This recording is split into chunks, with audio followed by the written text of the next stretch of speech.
Bonjour, aujourd'hui une vidéo un peu particulière vu que je reprends ces chantiers de vidéo.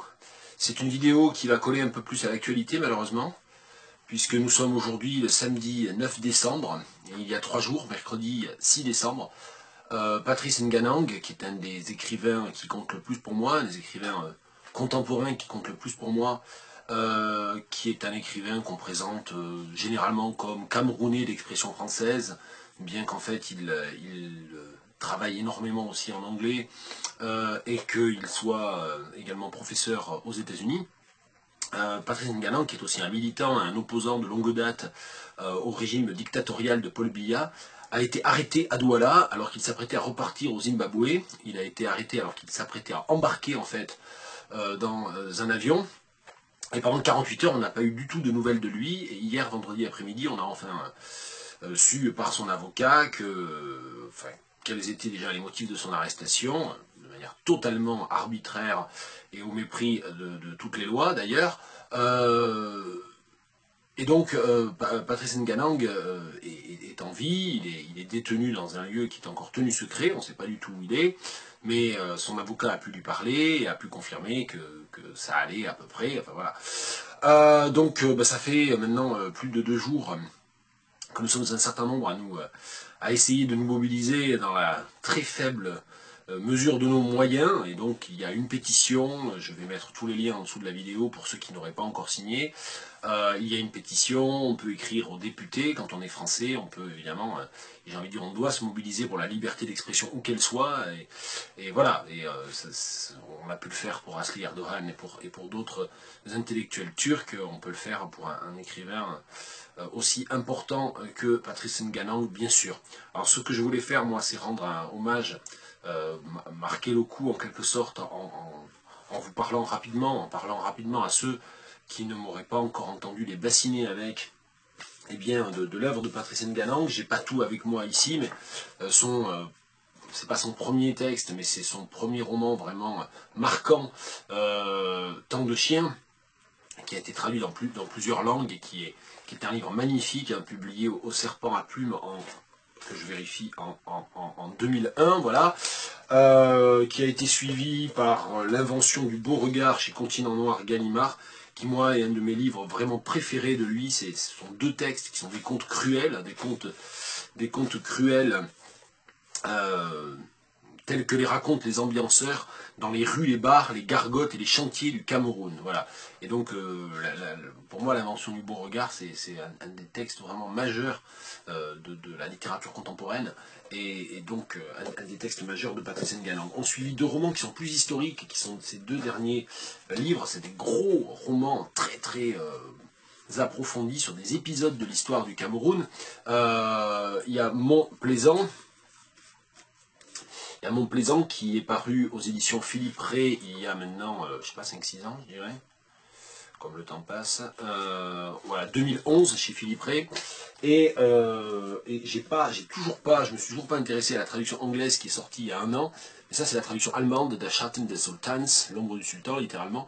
Mais c'est bien le même livre, enfin, c'est la traduction allemande de Montplaisant. Et dernièrement, je dirais en 2014 ou 2015, la saison des prunes, voilà, 2013, et un marque-page dedans, qui est une carte qui m'avait été envoyée par quelqu'un qui se reconnaîtra si elle regarde ces vidéos. Et ouais, la saison des prunes 2013.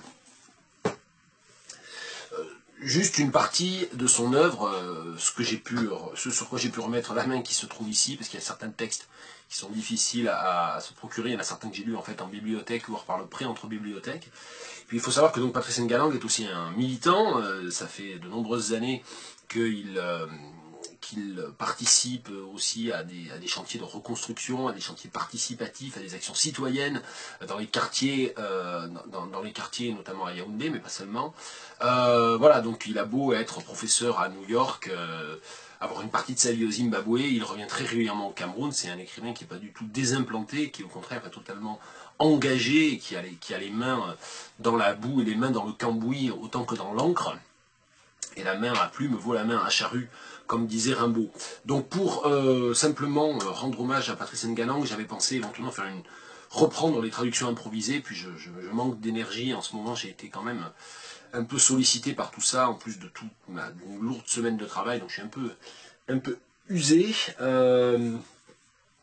Moins que lui, bien sûr. J'espère qu'il va sortir le plus vite possible. Et c'est pour ça que c'est important de signer la pétition et d'essayer d'agir au maximum pour faire pression sur le pouvoir autocratique du dictateur Biya. Le texte que je voulais vous lire se trouve, c'est le début du chapitre 5 du premier des deux contes cruels de l'invention du Beauregard. Disons donc toute la vérité.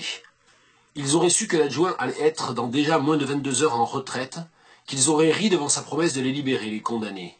Car après tout, eux aussi connaissaient bien le Cameroun. Oui, ils auraient certainement ri au lieu d'élaborer des schémas comme ils le faisaient soudain, au lieu même de se montrer coopératifs. Car il faut bien reconnaître que c'est leur aide qui jeta D. Elundu dans les pistes de la briqueterie, qui le fit se retrouver dans les mappans des sous-quartiers de Yaoundé. Parce que tous les sous-quartiers de la capitale se ressemblent, il lui avait été plutôt difficile de retrouver la maison de cette Anne-Marie qu'il lui avait indiquée. Les chemins qui y menaient étaient tout simplement trop tordus, et les maisons qu'il devait distinguer se séparaient à peine dans le tapé siamois de leur gueule de zinc. Pas qu'il n'ait pas suivi à la lettre les recommandations des prisonniers, au contraire. Prendre la première piste devant un salon de couture sénégalaise, tourner à droite, dépasser 2 maisons, puis tourner à gauche, tomber sur la cour de faiseur de marmite à Oussa, dépasser 4 maisons, non, 5, déboucher sur une autre cour, c'est la cour de la maison. Ces indications, il les avait d'ailleurs notées sur un bout de papier avec de nombreuses croix, en marquant les embranchements des chemins en rouge, ce qui fait qu'il ne s'était perdu que 2, avouons-le, 3 fois, mais c'est parce que pour passer inaperçu, il demanda son chemin à personne avant de retrouver la fameuse porte orange s'ouvrant sur une cour, et qu'on lui avait demandé de frapper en lui précisant « c'est la maison de son ex, elle sait peut-être où le diable se cache ». On va voir ça aujourd'hui. C'est ainsi qu'il avait répondu en serrant son fusil. Mais avait-il jamais utilisé son pistolet ailleurs qu'au cours de son réglementaire entraînement au tir des Elundu? Et c'est vrai qu'on pouvait aller plus loin même, car à voir son ventre ballonné aujourd'hui, on aurait tout aussi pu se demander s'il avait jamais couru depuis son embauche à la police qui avait été obtenue au bout d'un marathon dans la ville. Oui, avait-il jamais couru? Oh, dirait-on, on devrait se féliciter en réalité que son travail de ces dernières années n'ait finalement toujours consisté qu'à s'enfoncer derrière son bureau, à attendre des sorties de chasse sporadiques, car c'est ainsi qu'il appelait les missions de contrôle de papier qu'il dirigeait dans la ville et dont il ne rentrait jamais bredouille. Oui, on devrait se féliciter que son activité véritable de commissaire n'ait plus consisté depuis longtemps en fait qu'à calculer la justesse des pots de vin. N'est-il pas heureux que dans nos pays, où mourir est parfois si facile et si insignifiant, un commissaire de police n'ait jamais utilisé son pistolet de toute sa carrière? Qui s'en plaint n'a qu'à se rappeler le taximan à qui un tableau vide avait tiré une balle dans la nuque jadis à Tsinga parce que celui-ci refusait de lui donner les 1000 francs réglementaires que ces pièces incomplètes coûtent dans le registre officiel des barbes mouillées. Même s'il ne l'avait jamais utilisé en 30 ans, il tapota son arme à ses flancs, des Elundu, car il faut toujours être prêt quand on entre dans le périmètre carré d'un homme qui a promis de vous tuer. Il avança d'ailleurs à l'ombre des maisons, en ralentissant son pas, mangeant son ombre à ses pieds, en une succession prudente de gestes dont la description ne peut que renvoyer aux mauvais films américains. Un dernier regard, pour dominer l'espace de son pouvoir, une insulte rapide dans sa langue qu'il avalait avec une grosse salive. Ilang! Et puis une course surprise dans le vide de cette grande cour qui s'ouvrait devant lui en l'évidence d'une maison ou alors d'une porte orange. C'était la maison de l'injustice, mais évidemment, notre homme n'y avait pas pensé, trop absorbé qu'il était par la menace sur sa vie et par cette montre de son destin qui comptait. Dans la cour jouaient des enfants au ventre arrondi, des poules et des canards picotaient les cailloux au sol. Un petit chien famélique se dressa aussitôt quand Dé Elundu mit son pied sur l'espace de la cour et aboya vivement. De la porte ouverte de la maison, une voix féminine interpella violemment « Po !» La voix dut dire plusieurs fois son « Po !» et même l'achever comme il se devait, « Popol !» C'est vrai, mais il fallut qu'une femme rabougrie, qui curieusement devait encore être jeune, montre sa tête dans l'encolure de la porte et puis sorte dans la cour avant que le chien, secouant sa queue, ne se calme un instant. Elle n'eut pas besoin de dire 100 fois le nom de son cabot à la femme pour calmer ce dernier et le faire soudain venir sentir et frotter ses galles aux pieds de l'homme dont il avait tout à l'heure menacé de mordre les mollets et qu'il ne savait certainement pas capable de le refroidir d'un coup de feu.